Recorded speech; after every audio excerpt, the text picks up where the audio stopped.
National Grid poll petition for Spring Hill Road. I make a motion to open the National Grid poll petition hearing for Spring Hill Road. I'll second that.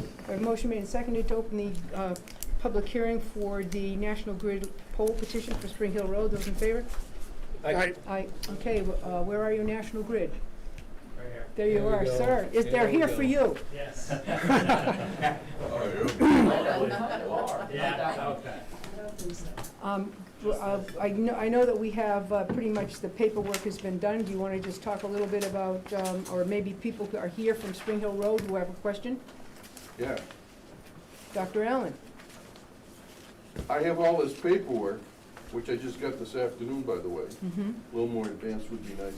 But I couldn't, from this, I couldn't figure out where they're gonna do what. I was talking with Mark, I mean, we both live on Spring Hill Road, and it was not clear to us exactly where, what, and who, and when, and why, and how.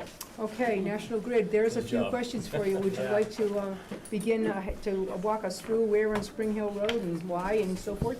Sure. So, we went out there last week and we staked the poll locations, so there should be stakes in the ground of those locations. This is on Spring Hill Road from Spooner Road, about 500 feet, closer to 1,000 feet to the east. All the poll locations are staked. We're gonna respan the road a little bit. It's a resiliency project, so a lot of outages over the past couple years in the area. So reconductoring the road, bolster the ampacity, upgrading the voltage, less flicker, less light outages. And if, a tree was to fall, the wire is gonna be more hardened for it to bounce off of it and prevent future outages. Excuse me, could you move up from, so the Sure. microphones Yeah, pick up yeah. on you? Yep. Thank you, I appreciate it. It's not usually this tight. Yeah, you talked about Spooner Road. Steve Yes, Suzie from you National did. Grid. But this is Spring Hill Road? Yep, You're doing it on Spooner Road? Or No. you're doing it on Spring Hill Road? from the intersection of Spooner and Spring Hill Road, about 1,000 to 2,000 feet to the east. But it doesn't, Spring Hill goes north and North south, and it south. doesn't go to the east. Oh, I'm sorry, south. Oh, Sorry. up to the farm. Yes, yeah, down to the south, sorry, the compass was. a little Dr. Allen, distant. there's some diagrams up here. Would that be helpful Yeah. to you? Yeah, This is just an overview sketch of the design area. The actual, so that's the overall of the area. Spooner, Yep, and then with the okay. information sent, that should have the Raccoon Hill. exact poll locations. Okay, yeah, there's me right there. That way, yeah. So they're going up to the farm. No, just that one, I'm sorry, yeah. Okay. I got it. And this is just an overview of what the area. No, that's perfectly clear. And all the poll locations are staked, I just saw them today, so they're on that in Spooner Road for a section of that too as well.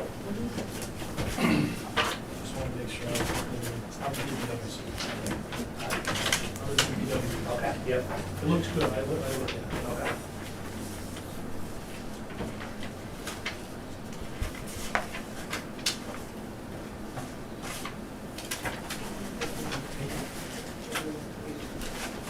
Yeah, those other, the documents we have as well, just the petition locations, but yeah, that That's very doesn't clear. show the best overview of everything.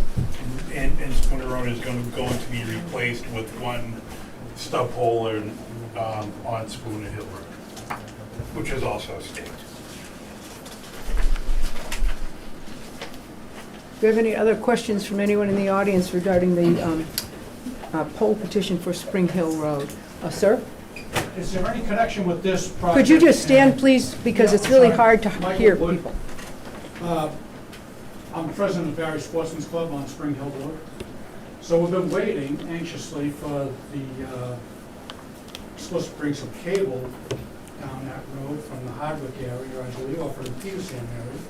Is there any connection with this pole project to accommodate that? I guess there's been some delay of finding room on the poles to accommodate the cable? It wouldn't be, if it's a cable coming, that would, typically, this is completely separate from any cable. But since we're upgrading here, to get ready from delta to single phase and upgrading the voltage, a lot of poles are being replaced, and so you're going from 35 to 40 or 45 foot pole. But whatever cable is, that is different, and if anything else, typically even if someone does request it, like some cable company, that's a separate order and a separate project. So if needed to be and they need 45s or 50s, that would be a separate order. I would say, just to correct it, they're not, Matrix is going to plan on internet, but no cable. Internet. Okay, Yeah. But there's some lack of room between electric and phone. Right. So when these poles are put in place, will that space between electric and phone be adequate to accommodate cable? Internet? It should help it, but we can't speak to that exact project, honestly. It's not a part of this, but it should assist them going down this route, because we are replacing these with taller poles. That should give them more space. Thanks. okay, would we be ready to vote for the approval? Mr. Allen, you were satisfied? I had it, We question over, Question. These are known to be environmental hazards. They burn uncontrollably. what are you talking about? Whoa, whoa, whoa. Wrong one? Oh, come on, I'm fired up.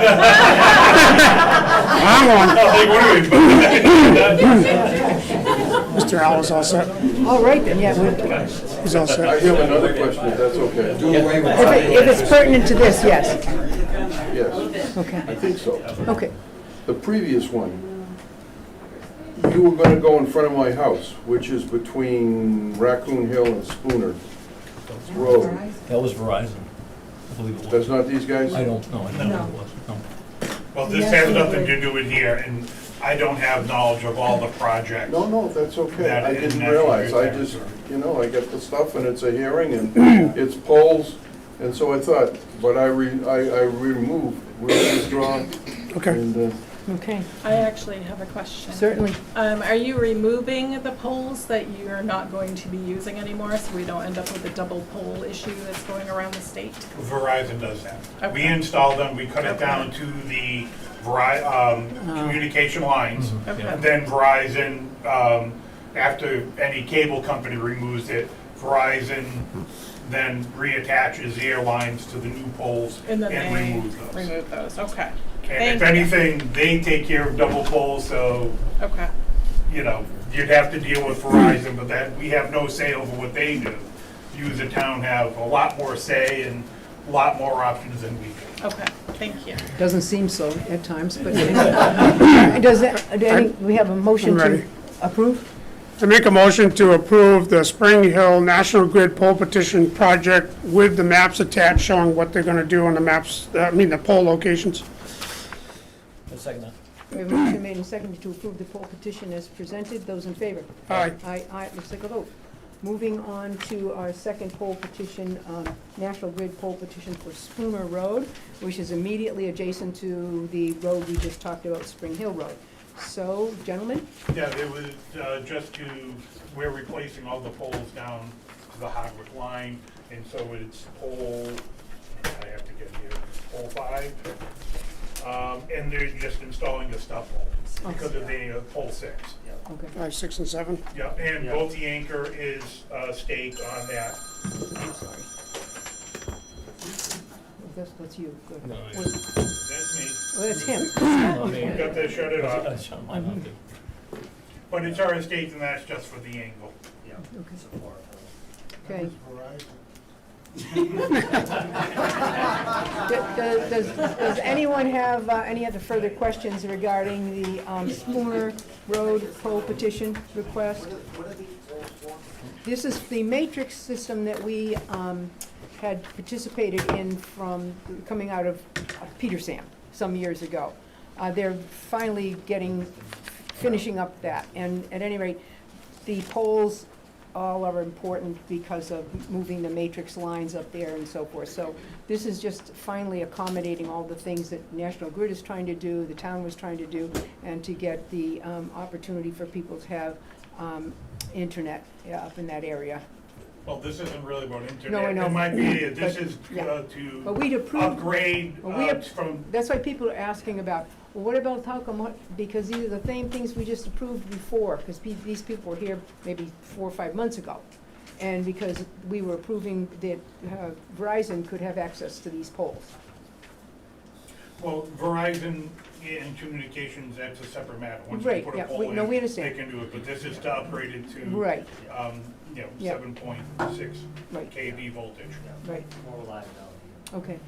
Sounds I good. make a motion to approve the National Grid poll petition for Spooner Road as shown on the maps presented. A second. We have a motion made and seconded to approve the poll petitions for us, Spooner Road. Those in favor? Aye. Looks like a vote. Okay, moving along. I'm sorry? What do you have, a motion to close the hearing? I move to close the public hearing. We have a motion made, Second. seconded to close the public hearing on poll petitions. Those in favor? Aye. Okay, it's a vote. Moving along, we have a kind of busy agenda tonight. Thank you, gentlemen, very much. Thank you. Appreciate it.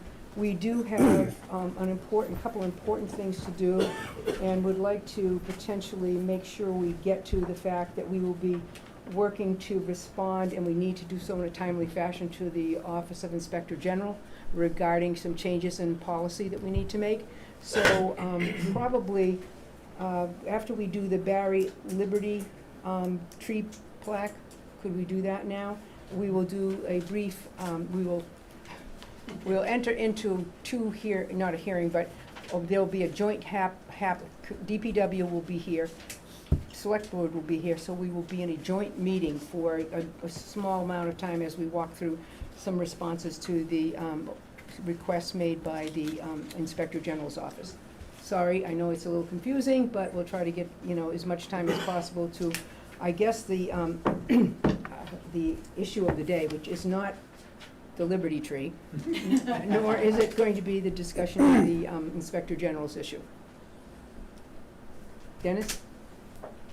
Hi, my name is Jeff Degnan. I was the Scoutmaster for Troop 26 for many years. And back in 2008, I was contacted by the Elm Research Institute in Keene, New Hampshire about planting a Liberty tree, an elm tree.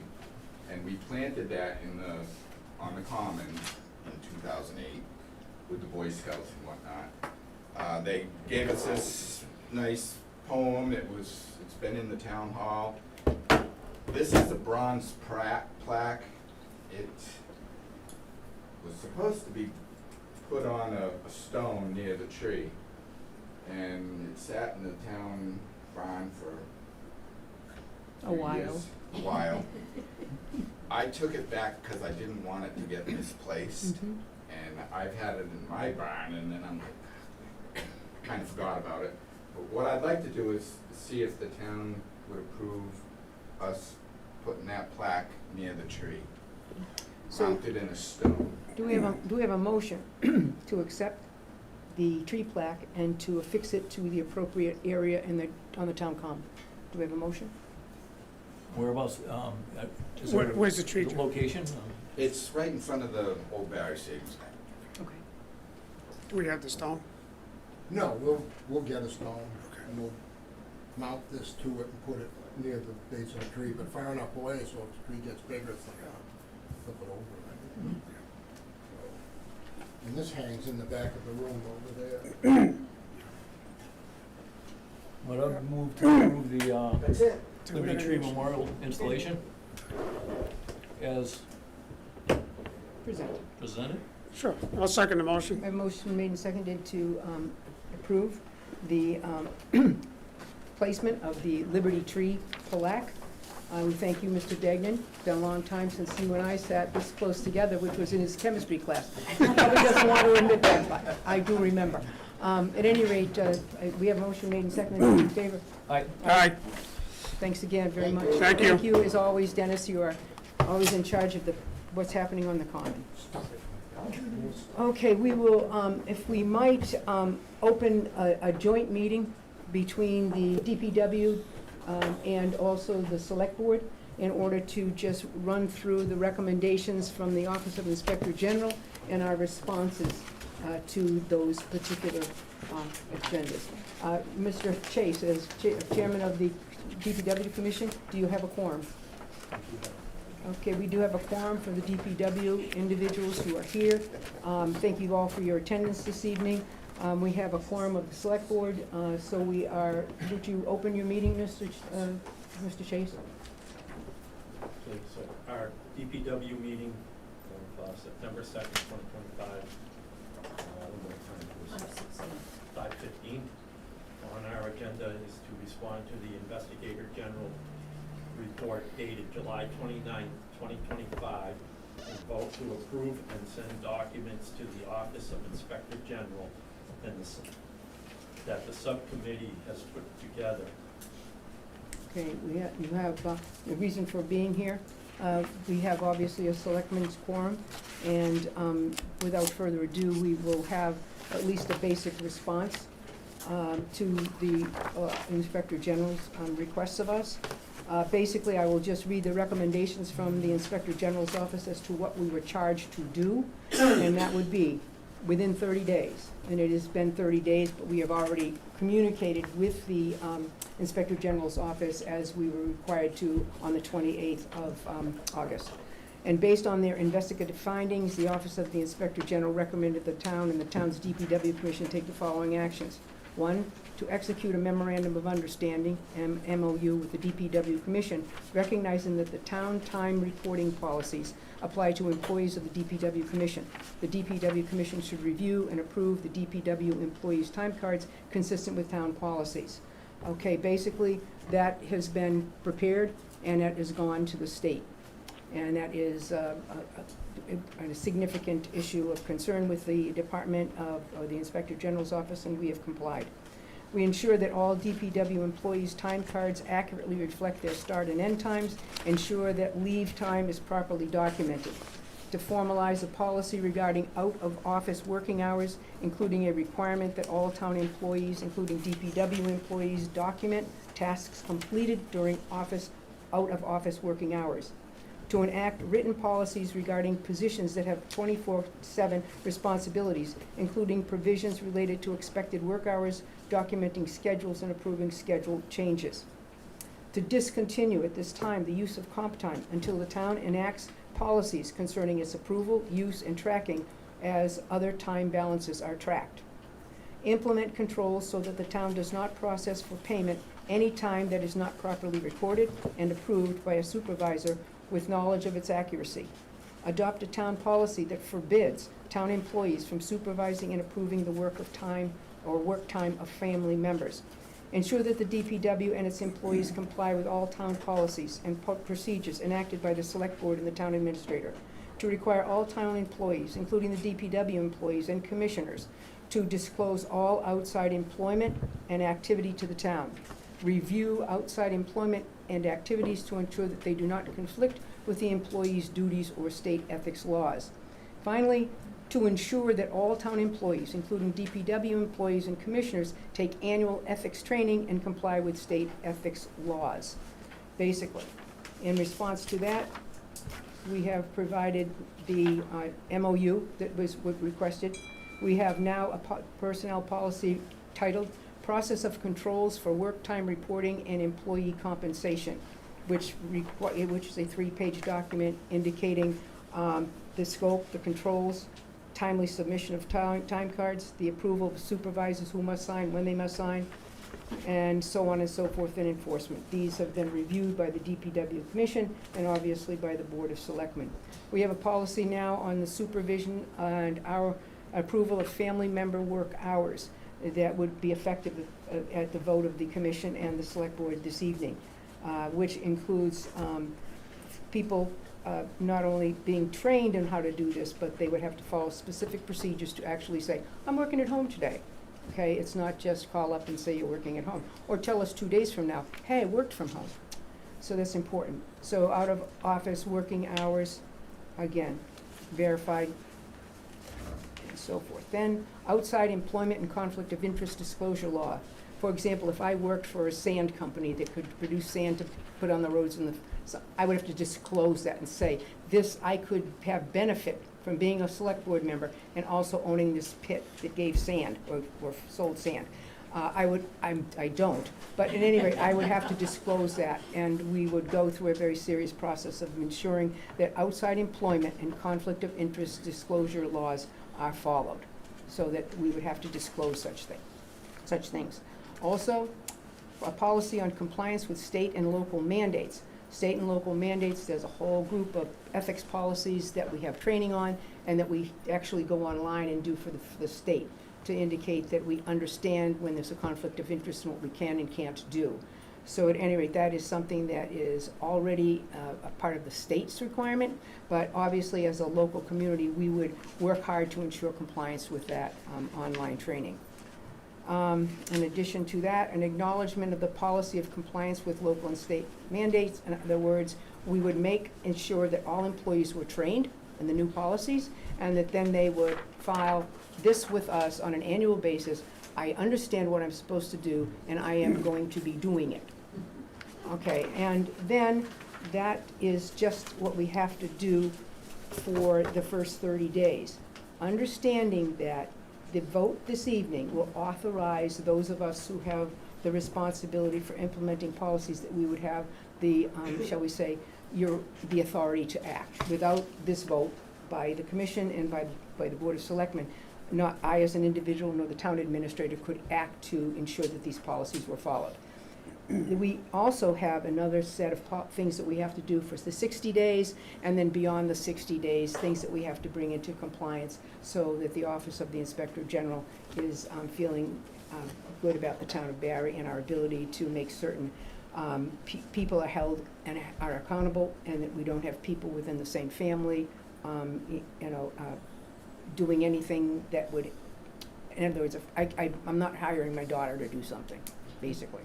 So at any rate, that being said, Chairman Chase, I know from your perspective, as the chairman of the DPW, that means, more work for you as you are in these policies responsible for ensuring that things are filed properly. You've got a lot of work ahead.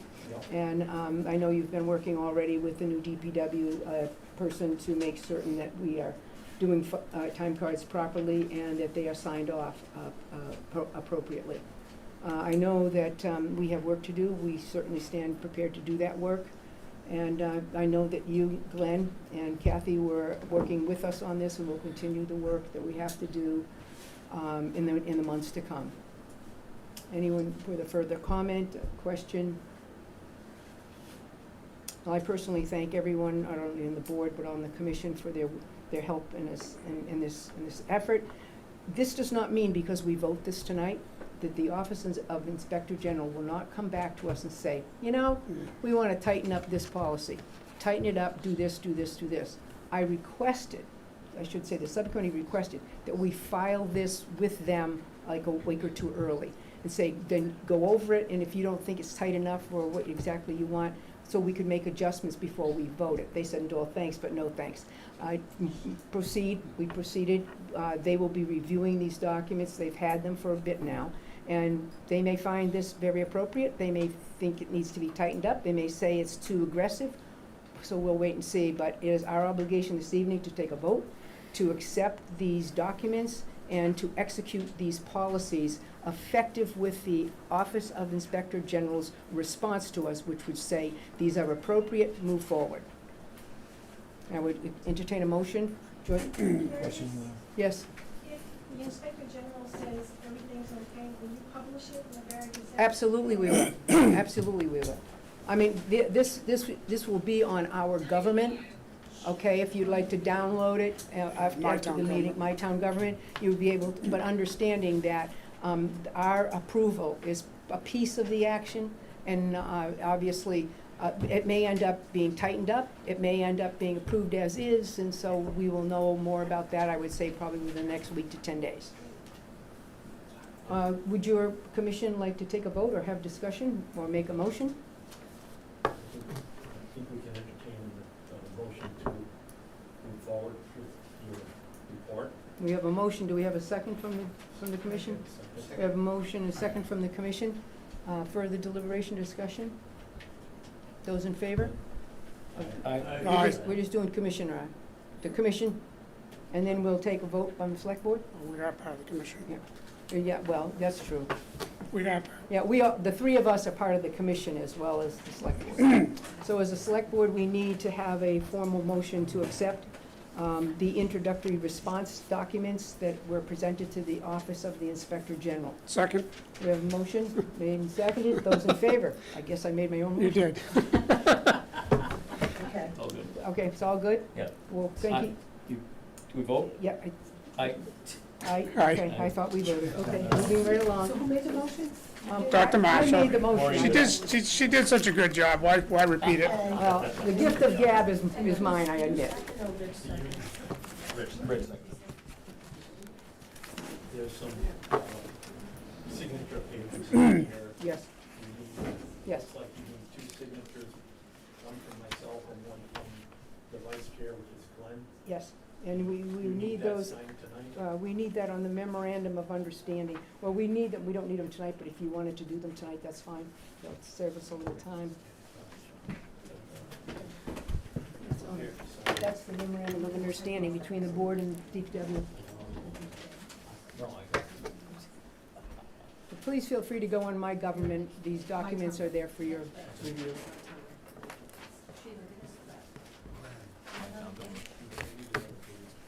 Did I? You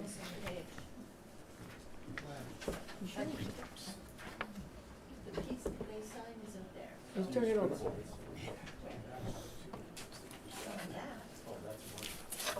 They did, two-sided, I did single side, the way you gave it to me is what I gave you. I have, Okay. another copy of it. Do you want one of ours? This copy? Sure. Okay? Yep. You did it double-sided? No, they did. They did, oh, okay. Okay, got it. Okay. So did you guys sign this, or is this gonna be ours to sign? So give this copy back and you can Yeah, use this we'll one. take yours and sign it. Sure, Separate. okay.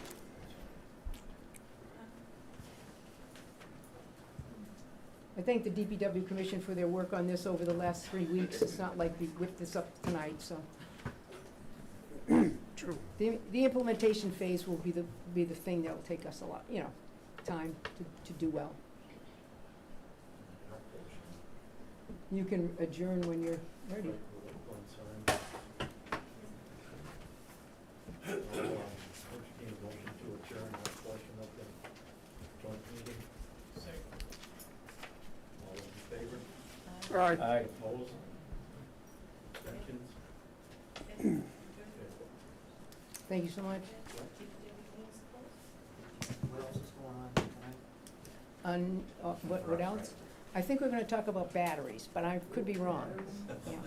Is that what that Some BES? B batteries out in the car. Yep.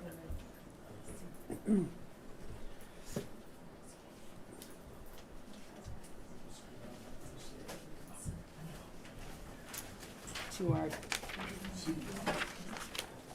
one signature for you.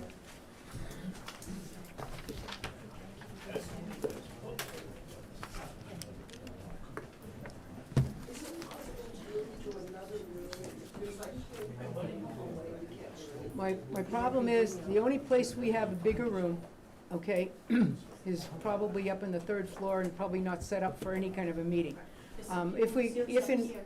We have some seats up here, but if and when, obviously, we have another meeting relative to this matter, I suspect we will have to go to the schools. They're the only place that has, sufficient space to sit down. We do have 3 or 4, 5, 6 places up in here.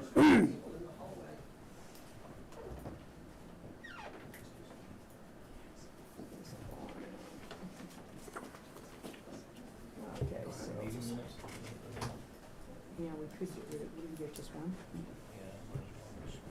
Let's just quickly, if the board could spend a little time looking for approval of the meeting minutes for August 11th, please, while people are getting their seats. I move to approve the meeting minutes for August 11th. I'll second the motion, I've read them already. We have a motion to approve the meeting minutes for August 11th, 2025.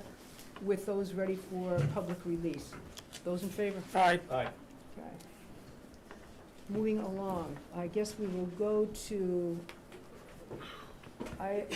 Area 6, and it would be the discussion on the proposed battery storage facility located on Wauwinet Rd. Okay, just one thing. Most understand the selectmen do not have the authority that you seek this evening. The authority will rest with the planning board. The planning board is the individual group that will really go down and get the specifics of this and either authorize this particular parcel to be eligible for this or not. It is not this board. We could vote whatever we want tonight, but it's still in the hands of the planning board, not in the select board, okay? So I appreciate your comments and we'll listen carefully, but understand, if we hold up our hands tonight, it doesn't make any difference. Pro or con. The planning board is the area or the individual group or board that really has the authority to do what I think you'd like to do, which is to stop any such thing being, positioned in the town of Barre. Chairwoman, I respectfully disagree slightly, which I'll get into in my statements and opening on Mike Collins when you're ready.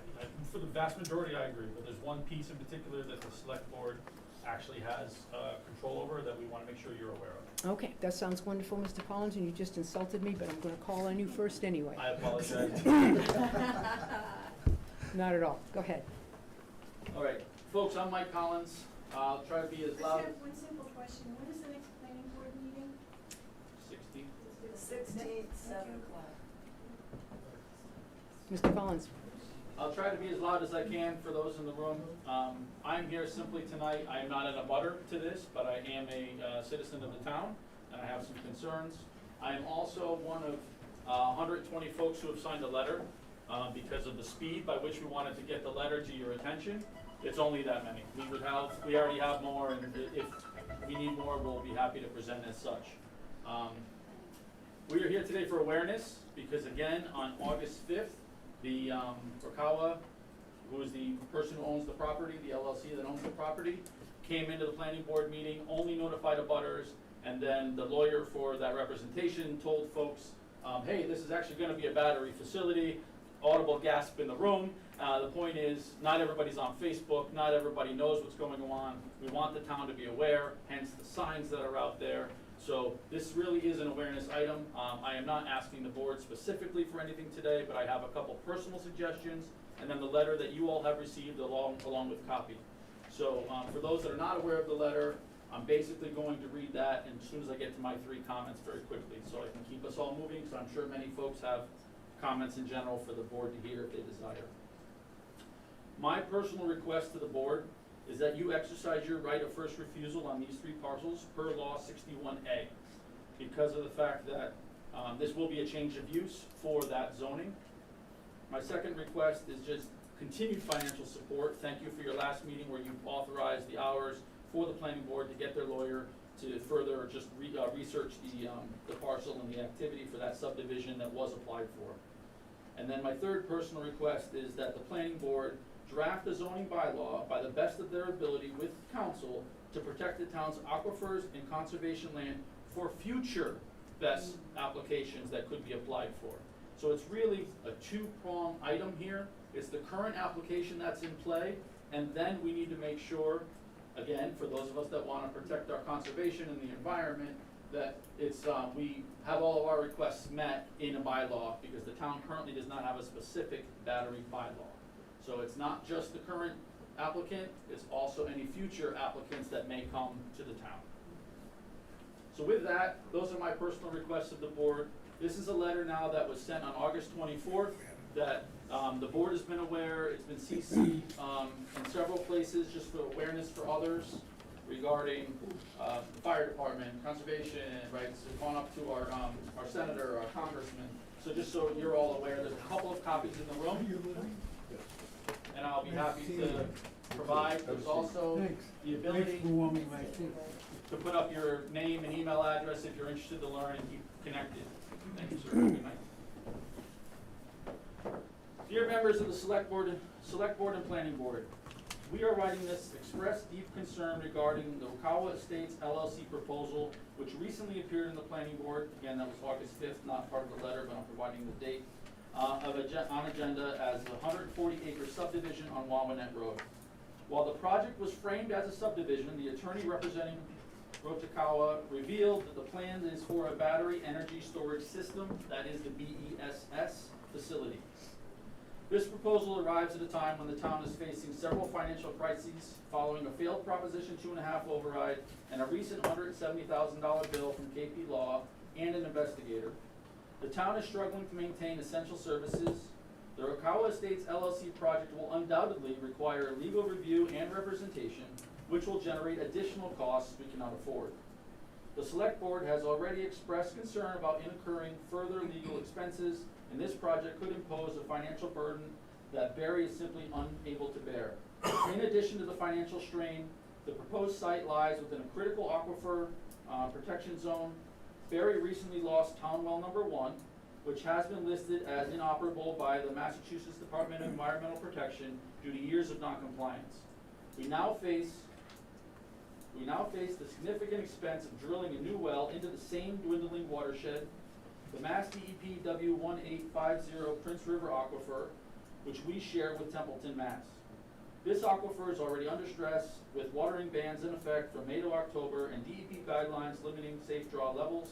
Alarmingly, the data used to set these limits were back to 2008, making it difficult to assess current capacity of risk with confidence. It is also important to note that Barre is in the midst of a leadership transition. With a new town administrator stepping into office, this individual is at risk of being overwhelmed by a complex and controversial project that has not yet been fully reviewed by town council. Proceeding without proper coordination and transparency could place undue pressure on our upcoming administrator and further destabilize town operations. For these reasons, we respectfully request that the Planning Board and Select Board immediately pause consideration of the Rotakawa Estates LLC proposal, seek legal cost estimate from KP Law, ensure full transparency and wide public engagement before further steps are taken. It was August 5th when the Planning Board was informed of the Rotakawa Estates LLC intentions, and soon thereafter, word spread throughout town. Already there is widespread opposition to massive BESS facility. Every citizen of Barre deserves to be well informed on every aspect of this proposed battery park and its inherent risks, and not just the abutters to the actual 140-acre parcel on Wauwinet. And individuals who work or attend the nearby Quabbin Regional Middle and High School and citizens of the towns surrounding Barre and central Massachusetts should be informed. We all have a vested interest. Barre cannot afford to be blindsided again, financially, environmentally, or administratively. We urge you to act in the town's best interest and protect both our budget and our aquifer. Please do not push aside the wishes of the community, farmland, forests, soils, streams, wetlands, ponds, and the diverse wildlife that call Barre home, and our precious, irreplaceable resources.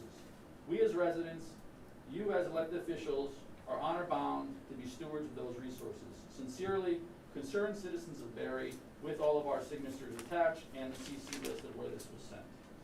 And my final personal comment is simply that on my request for the 61A right of first refusal, there is a timer to that. When the board is officially notified by certified letter, we have basically 30 days to act immediately to say that we want to express our right of first refusal, and then it's a sort of a total 120 timer through appraisals of the property and all kinds of other things. But that's just my concern on timing. Why I asked for the time today, because if for some reason the town was notified on 6/16 when the applicant first put in their documents to the planning board, that puts the date at 7/16, 8/16, 9/16, October 16th would be the complete end, if that had happened. We are not aware of any notification to the town yet, which means we don't have that clock started, which is awesome, but that was my other reason, just to get on the agenda for awareness, and just it's a timing issue on that. So if meetings get pushed and things of that nature, that could hurt us in the long run as an avenue for right of first refusal on this property. Thank you for your time today. Thank you. Thank you.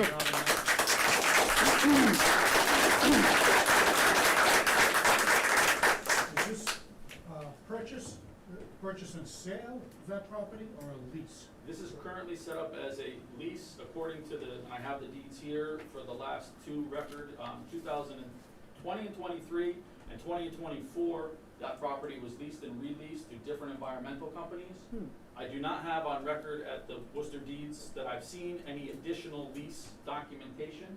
So I am under the assumption currently that the 2024 company is the Leaf Green Energy that put in the subdivision. I do not know that for a fact. But there is no documented deed change as of 2020, April of 24 was the last one. So from your perspective, you would say that the efforts, their initial efforts at the planning board were sort of a bait and switch operation? I would suggest that the state law doesn't require much to be documented for an initial paperwork start, and they met that fully as a regular person because it was very thin. The next thing they need to provide, and again, I'm a regular citizen, I'm a computer nerd that works at home, I just know how to read certain stuff. And my mother was a lawyer, so maybe that's in the back of my head, I don't know. But I would suggest that the next filing has to be a little more detailed plan. But it still doesn't have to necessarily say exactly what the use will be fully for that property yet. Is there a reason you think that that's their, The lawyer told us directly. Okay. They did not have to. I don't know why, Tom was his name, he seemed to be liking conflict. Because he goes, well, I don't have to tell you this, but they're gonna make a best facility out of it. So audible gasp in the room. I bet he doesn't because- work for them anymore. I have a feeling he's gonna make some money off of it, which is why he did it. I mean, what's the motivation? Anyway, I've been trying to figure out what his motivation was for telling us. 61A is the first right of refusal. That would mean the town would have to buy that property. Or, Correct. if I may, or they can assign that right to a nonprofit.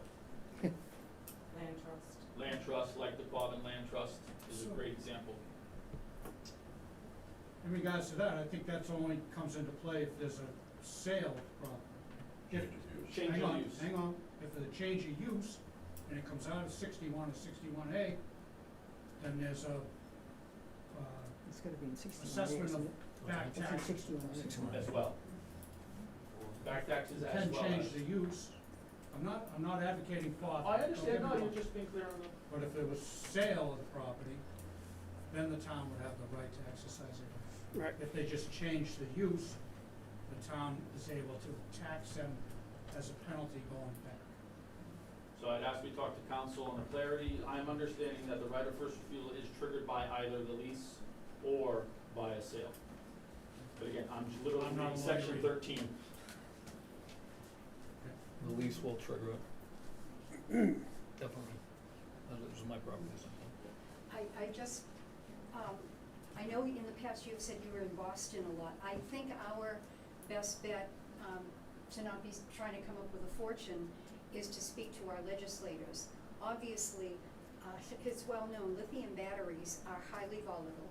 You cannot put out the fire that they start. Where Wauwinet Rd is located, where this property is, you're gonna, a wind is gonna take that fire, which cannot be put out to West Street, out, down over the school, out to South Street. It's a highly residential area.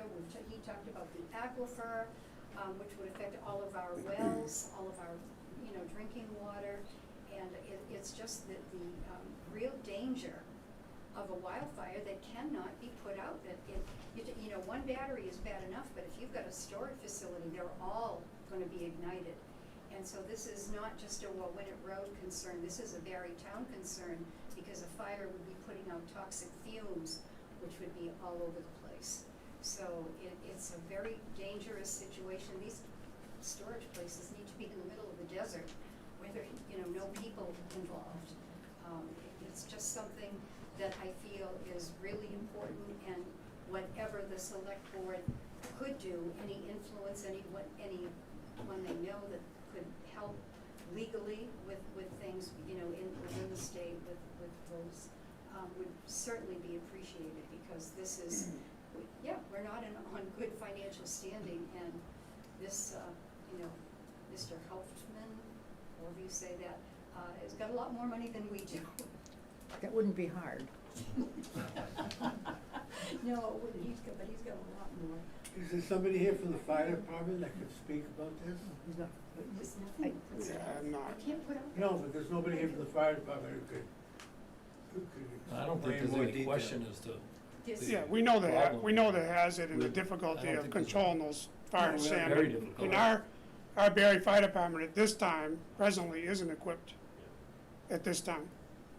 So how can we protect the homes that are in that area if we're not equipped? Well, I think we No, don't want to to. deal with the batteries, to deal with the batteries, not the houses, the batteries. No, I'm saying, if the Yeah. batteries were there, how are we gonna, Right. how can we ensure that the, Well, I tell think people that what they you're gotta trying protect to, their homes? I think what you're trying to do is to bring us in on the very ground floor and say, prohibit it is probably, at least from your perspective, as I understand it, is the best strategy. Not to try to figure out how we fix it if we don't prohibit it. Am I right?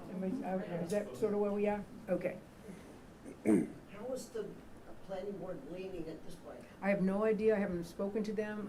This is within their purview, they're working hard with the attorneys, and I think they're trying to couple our attorneys' work with the attorneys from OCAM, I believe. But as far as having a lengthy conversation with the planning board, I have not. I was at that planning board meeting and they were blindsided. They were blindsided in the meeting. They were like, they had no clue. For awareness for everybody, there's a state level board, I don't know, the acronym is EFSB, and forgive me, I don't wanna go read what it means at the moment, but that is a board that's been around and is getting new control in the next 18 months, July of next year is when they will have a new system.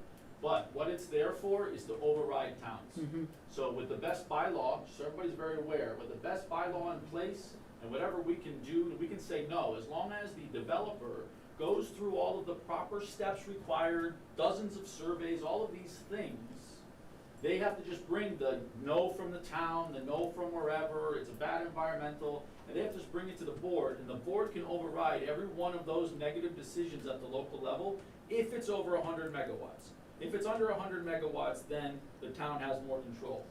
Given the size of this acreage, you can pretty much guarantee it's gonna be over 100 megawatts. They have between 100 and 1,000 that they can shoot for. So I just want folks to know, again, the board, we're asking your support and to learn of these things, but at the end of the day, if 61A doesn't happen, because that's probably the only first precursor item, and then anything can say no, MEEP, all of these environmental things, no, no, no.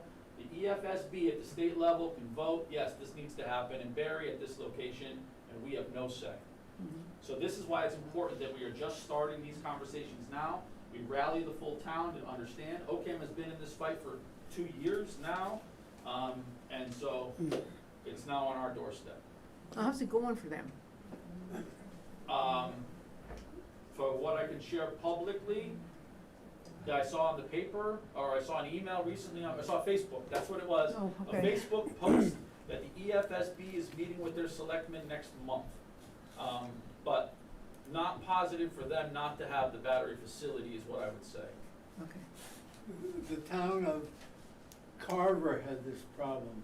I don't know if you guys read about it, but the town of Carver opposed the facility, yet the state came in and opposed the town of Carver because the battery facility they want to put in was near some sort of a large electrical facility. What do you call it? Substation. Substation. There's no substation over there that I Yet. can. Yeah, there's no substation, so it's a long distance, but a lot of people are in support of the fact that we have an aquifer, we're right near the Quabbin Reservoir. We don't have enough wells to support our family. If anything were to happen with this type of a battery system, it would be detrimental to this town. Maybe this town wouldn't be in existence anymore. And 2025, they'll be talking about, do you remember this town of Barre that used to be here? So I think we need to think ahead.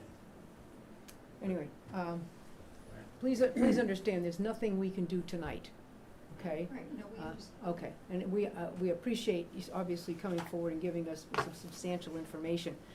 And obviously, we will be working in concert with the planning board once they get together and have some legal rulings and some things that will be recommended by legal counsel for us to pursue.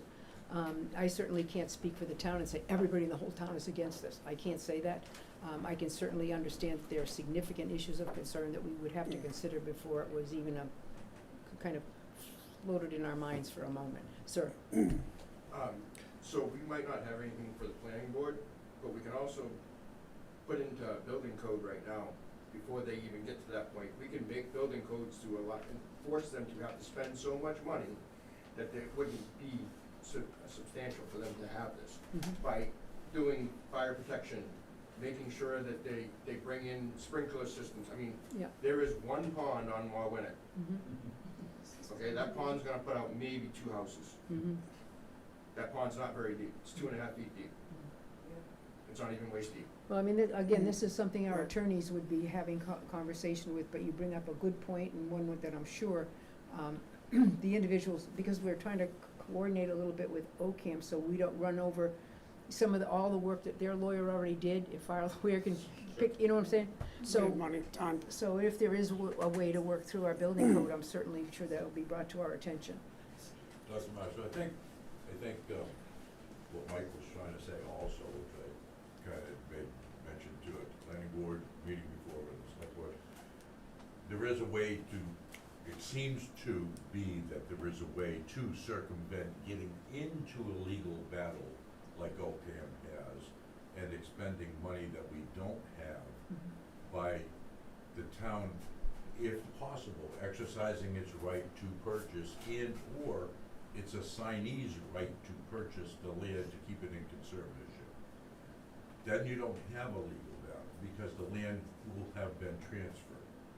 And the landowner, when they go into 61A, there's documentation they have to sign, and they know, they're well aware of the transfer, and you can change the 61A to build family members' homes on and things of that nature, which you're not penalized for. But if there's a change of use, there is a subsection towards the back of it that tells you exactly what the town's rights are in the assessor's office and being able to transfer it. There's a very specific time limit to it. The planning board gets to be able to say, no, you can't do it because you didn't go through the correct steps, but the town at the same time has to exercise its rights when it becomes aware of it. Within 30 days. The initial response within 30 days. Yes, ma'am. I absolutely agree with the 61A as the first approach, but I was reading a little bit about the town of Wendell, who has been going through this, and they went through their Board of Health and it's online, you can read what their Board of Health wrote as the arguments against it, and it caused the people to just back up. As he was saying, make it more difficult, and they may just back away and say it's not worth it, because he's read, if they keep going through all these boards and they keep getting no's, this state board can override all of it. So we have to try to stop them in the beginning. We are now called NIMBYs, not in my backyard. And we're also considered noise to the lawyers that get paid. There's specifically noise lawyers, Tom must have been one of them, that showed up that day. Because we're noise. Right. What does noise stand for? It's no acronym, just we're loud and annoying. They get paid to deal with it. They do. They're That was Tom's gonna keep idea. processing it, they don't care. They get money for it, it's what they do. Well, the only thing I can tell you is that obviously this is definitely on our radar, has been before. And our concern obviously is to try to get the best legal advice we can get and to act from that perspective. And while I might have a personal opinion, it's my obligation to ensure that your concerns are litigated and looked at carefully. And sometimes I have to say to you, and I know you hate to hear selectmen say this, you can't afford to, but you can't afford not to. If we need a better lawyer to do what you want us to do, we can't afford to, but we can't afford not to.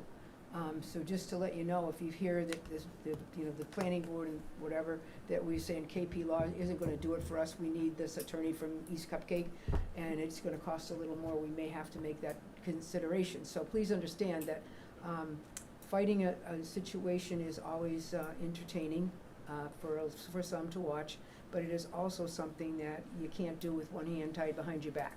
So if we really, if this after the board hears more about it and so forth, and we're, as committed as you people obviously seem to be this evening, obviously, we're gonna fight.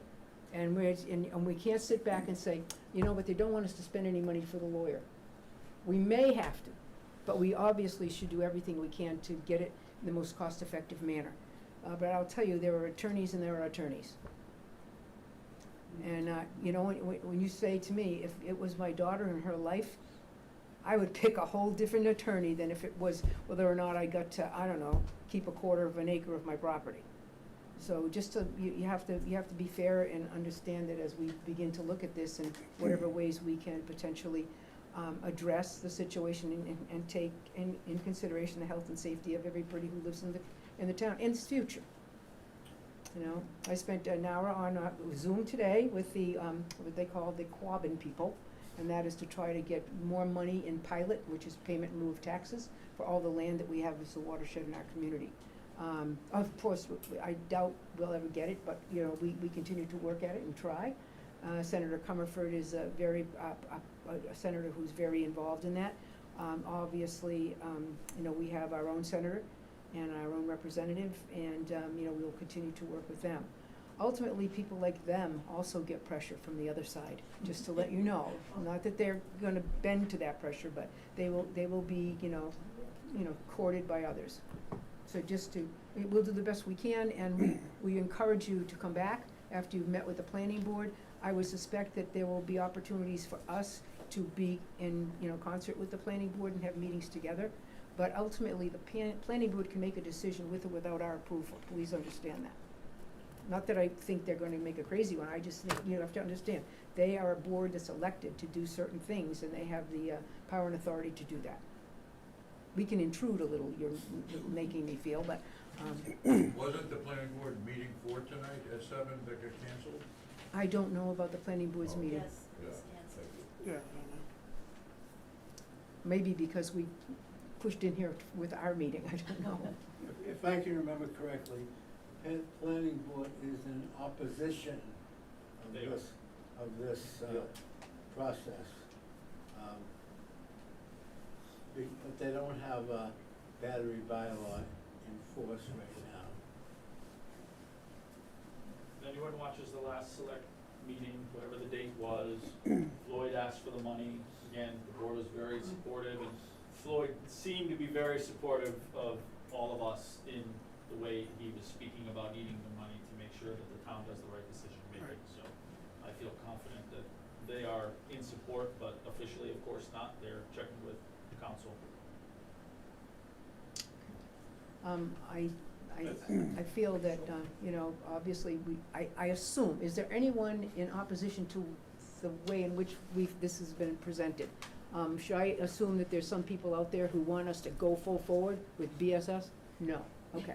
Just checking so that we would say that, you know, the predominant feelings of this group is in the negative, big time, and for us to try in our best way to work with the planning board to see what we can put together as a plan. Yes, ma'am. Okay. Could you clarify, did the select board okay Yes, we did. the legal fees for Yes, the we did. planning board? We encourage them Okay, to thanks. work, to find out who's the attorney that's working with some of these other towns, so we don't have to pay for, you know what I mean, the basics that have already been done by some other law firm? Because we're not committed to only KP Law. And so we're looking for other names where we have a really, you know, something that's already been in Wendell or somewhere else and already worked through a lot of the legwork, we will look there. So we did encourage them to do that. Right. I thank you all for your attendance. I Nice job, Mike. apologize for the small room, but if you are going to do one of these again, please let us know, because we can certainly go to a school and at Ruggles Lane and accommodate, you know, a very large audience in real seats. Yeah. I would say pencil that in now. Yeah, Okay. Anytime it's on the agenda. Yeah. Liz? I think the planning board meeting on the 16th is already scheduled to be in the town hall. It is. Perfect. Yeah. So everybody should know that it's not here. Yeah. Yeah. It's- Thank you, Liz. That's, yeah. Yeah. What they don't necessarily will have, and they can certainly talk with us, there may be microphone stuff that we can provide that they don't have access to. We can also put them in an area where maybe that we can live stream. But we My have, concern if we moved out of here tonight.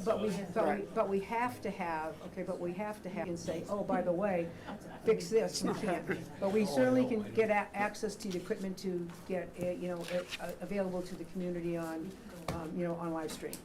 But we can't do it without, information to say you have to do this, because it will cost us effort to do that, but that's okay. So, I thank you again for your attendance. I know many of you. Thank you for Yeah, being here. thank you. Appreciate it. It's nice to see and hear from everybody.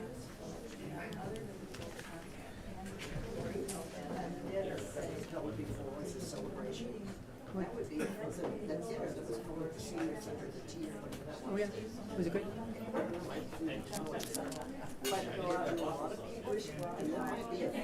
I just can't do it tonight. Okay, another thing. Do you know Margaret Marshall passed away today? Margaret? Yeah. Yeah, it was, but that she, you know what I'm saying. I'm really sorry to hear that. Me too. But a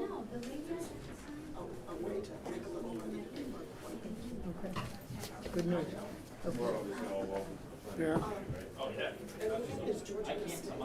I would be, that's highly doubtful. He won't stay there. He was home with Larry. Larry and his brother took him and spent the weekend with him and stuff, so. What? I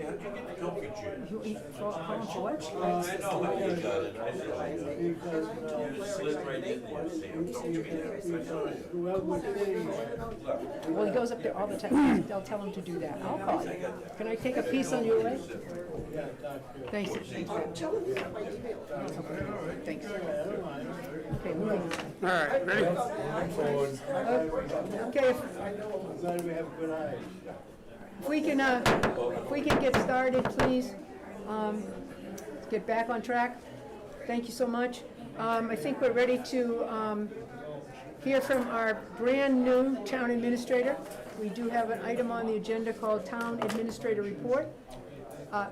Excuse me, people, hey. I hate to be too aggressive.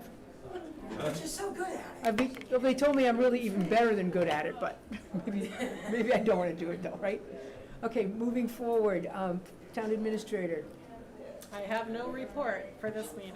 She has no report, but we do want. Next one, I will have one. But we do want to take this opportunity to welcome Melanie Jackson here to our town and to the Board of Selectmen. She's been here for like about 5 days and has already done 15 days worth of work, which I'm not only impressed about, but absolutely thrilled about. She has come in, I think, not only ready, willing, and very able, but she's kind of going to dredged up things that have been left undone by previous, interims and so forth, and I've been extremely impressed with her ability to not only grab the cattle by the horns and wrestle them to the ground, but great. I'm Melanie. I couldn't be happier to turn over the reins. Yeah, we're all happy, thank you. Yeah, for sure. And to the public, this is someone you can talk with and get help from, and I hope that you'll take advantage of the opportunity to work with her when the time is appropriate and you have the need to do so. Anytime. Select-board reports? No, we got Nothing. I have nothing either. We have the Barre Library tree play, yeah, I know, I've quiet for a whole time. Discussion on battery stores, we've taken care of that. Annual appointments, we have votes for various individuals who have indicated their continued interest to serve. And I would look for a motion on those individuals individually, please. Make a motion, we appoint Shad Wells as the town's animal inspector. Second. We have a motion made and seconded to appoint Chad Wells for the animal inspector. This is probably his about 8th or 9th year in doing At that least, job. yeah. Those in favor? Aye. Aye. We have David St. Germain, Zoning Board of Appeals. Can we have a motion? I move to approve David St. Germain to the Zoning Board of Appeals. Second. We have a motion made and seconded to approve David St. Germain for the Zoning Board of Appeals. Those in favor? Aye. Aye. Lucy Allen? I move we appoint Lucy Ellen to the Historical Commission. Second. We have a motion made and seconded for appointment for Lucy Allen to the Historical Commission. Those in favor? Aye. Aye. We have also a motion for Caramelo Coppolino to participate in the Historical Commission. I move to approve Caramelo Coppolino to the Historical Commission. Second. We have a motion made and seconded for Caramelo Coppolino to serve again on the Historical Commission. All in favor? Aye. Aye. And it is with the board's thanks that we have these individuals step forward to participate in these individual jobs. They do an amazing amount of work for us for almost no compensation. So our thanks to them. Sending a reminder to department heads and employees that they must get permission to use town council from the town administrator prior to contacting legal counsel. So this would be something that I would ask Melanie to set in motion, either with a letter to them indicating that the board has voted that they should be authorized via you to utilize town council for legal issues relative to the town. Okay. Do we have a motion for that? Yeah, I would move to approve our town administrator to send a reminder to all department heads and employees that they must go through her for town council. We have a motion made. Second. Seconded. Those in favor? Aye. Aye. Okay. Now we have a request to use the Barre Plains Ball Field Park for her birthday party on September 14th, requested by Stephanie Mahan. That'd be you. Don't be the youngest of 7. You get stuck with a lot of crap. Just saying. Okay. It's her fault. We have a motion? I make a motion that we authorize Stephanie Mahan to use the Barre Plains ball field on September 14th from 8 to 8. Is that correct? Yeah. Okay. From 8 a.m. till 8 p.m.? I gotta set stuff up. If they're not even gonna show up on time, she puts things down on birthday parties and then she doesn't even show up on time. I understand. Okay. Okay, so we have a motion made. Second. We have a motion made and seconded. Those in favor? Aye. Aye. Hey, happy birthday. I hope it works out for whomever you're doing this for. He's 2. Oh, wow. We'll My appreciate it. great grandson's Wow. turning 2. Nice. It's the only reason I'm doing it. I like him. Nice.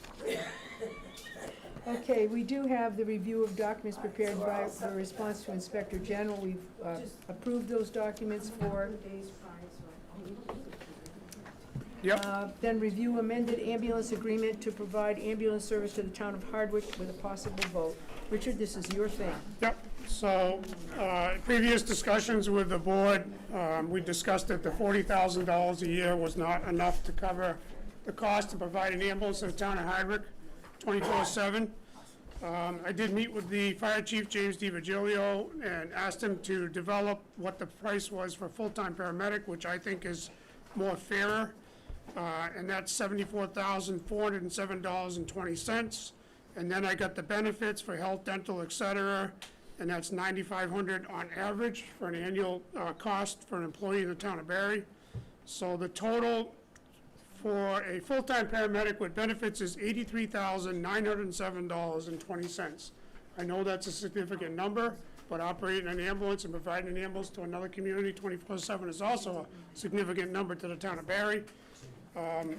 So I did amend the contract agreement, and I would hope that the board would at least send that to Hardwick for some consideration and dialogue back to us. Okay, so this is a point of dialogue, that we were not approving the contract, but we're approving the opportunity to have a discussion with them for negotiation? Well, this would be the very first time that they would see these numbers. I agree. And I think that with Melanie's help, we should draft a nice letter, cover letter, which I would be happy to work with Melanie on, to submit to the Hardwick Selectmen, and detail where we're at and why we need to ask for additional dollars to be able to provide an ambulance service to their town.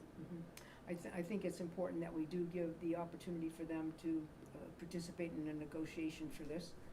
Thank you, Agreed. Richard, for all Agreed. the work Yeah. that you've done on this. And I think it's important for the community to understand that putting a paramedic on an ambulance is a lot more expensive than an on-call individual, for obvious reasons, the level of training and the opportunity that they provide for a patient at pickup. How many paramedics do we have currently? Don't quote me, 4 or 5. 4 or 5? Yeah, with per diems. Yeah. And Hardwick is a significant ride either to Bay State or to UMass and Worcester. I hear you. You're talking more than 30 minutes in the back of an ambulance doing life-saving measures to keep someone alive. Oh, minimal. So We do bill for those calls. When we take a patient, we would bill their insurance, whatever insurance they have.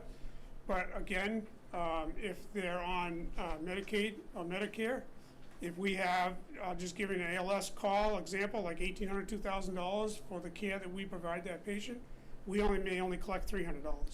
Because that's just what the state and federal government are gonna give us. One thing, what is your consideration? You and I have spoken about the fact that it's wonderful that we have the UMass clinic in our town. We're Yep. excited about that.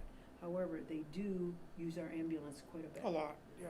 And when it's called out to take a patient of theirs to a hospital setting, that means that ambulance is really out of the town for at least half the day. And that's because we've got, how are we doing with getting our other ambulance up and running? I know that they've been working at it. Yeah, so the older ambulance that we kind of semi-retired's had new brakes put in it, new tires, and some other service work to the front end done. Yep. So that's gonna go back online because the ambulance that was totaled in the accident, We're still fighting. I with the insurance believe we're company. still fighting, but the initial offer or payment to the town was about $180,000. And we need, $300 plus to get a new ambulance. to buy a new ambulance. So we don't even have that right now, that money to do that. Right.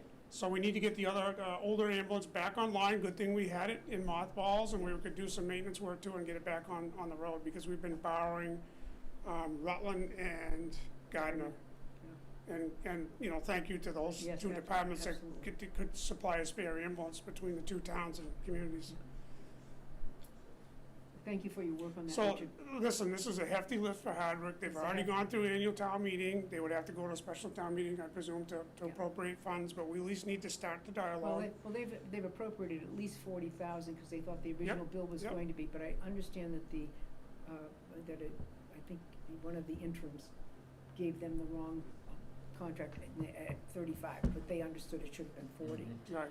So it's not as heavy a lift as 70,000 or 80,000. Right. So, but it is a heavy But- lift. I believe this year would be 45,000. 45, yeah, yeah. It would have been 45. So Yeah. I mean, it's still a heavy lift. 5,000 increments. Yeah. That's what Yeah. Rob did, yeah. But at 45,000, it's a heavy lift for the town of Barre as well. Well, no, I don't dispute that. I'm Yeah. just trying to say that, it is a situation which will cause them some angst. And I'm always appreciative of the other town when they know they're causing us angst, and at least they feel badly about it. Mm-hmm, mm-hmm, right. But we have a motion to authorize Richard to act as member of our board, to have conversations with the town of Hardwick regarding this matter. Do we have a motion? Yeah, there's a motion. I would move to authorize Richard to execute the Hardwick EMS agreement to his ability. With Melanie. With Melanie as Please. well. Yeah, the two of us will work on. Yeah. Can I ask a question about that? And I'm not opposed to getting. Give me a extra motion, money a second from first. Hardwick. Wait a minute. We have a motion. I'll second the motion. We can start the dialogue after the second, yeah. Go ahead. Yeah. Okay. All in favor? I remember a couple months ago that, there was discussion going on about paramedics on the ambulance services and stuff, and why we need increases in the budget for the fire department, because we may be utilizing the ambulance running to Worcester and then have to stop in Rutland to grab a paramedic. That is gonna help us along with another paramedic being on board in town. Well, it's gonna correct? fund one of the paramedics that's on. Right, right. And we will still continue to share with Hardwick. Yes. Well, see, we only manage about half of the town of Hardwick, and that is the side that's closest to us, but Right. really some back roads that are interesting. It's Now- like a mutual aid thing, Yeah, isn't yeah. it, Rich? Well, this is a contract to provide an ambulance 24/7. Okay. Mutual aid's a little different. Yeah.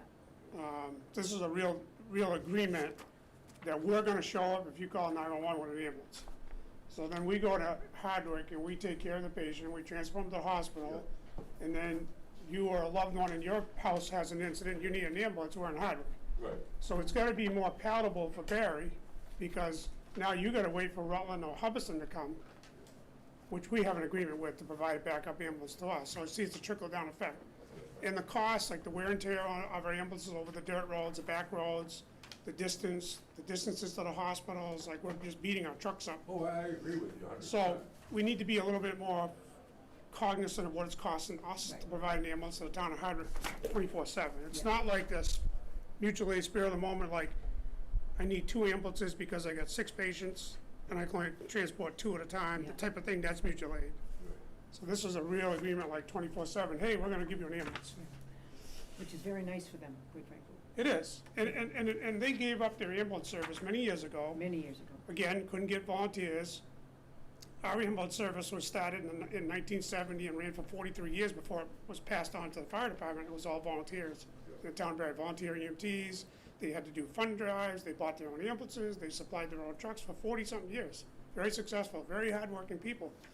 The problem with today is we're not getting that volume of volunteers. Like even call firefighters, we're just not getting people to show up and make the commitment to training, show up on weekly trainings, go to calls at 2 o'clock in the morning, then get up at 6 o'clock and go to work. We're just not getting that commitment, which is driving us to hire more full-time people, because guess what? The ambulance has got to run.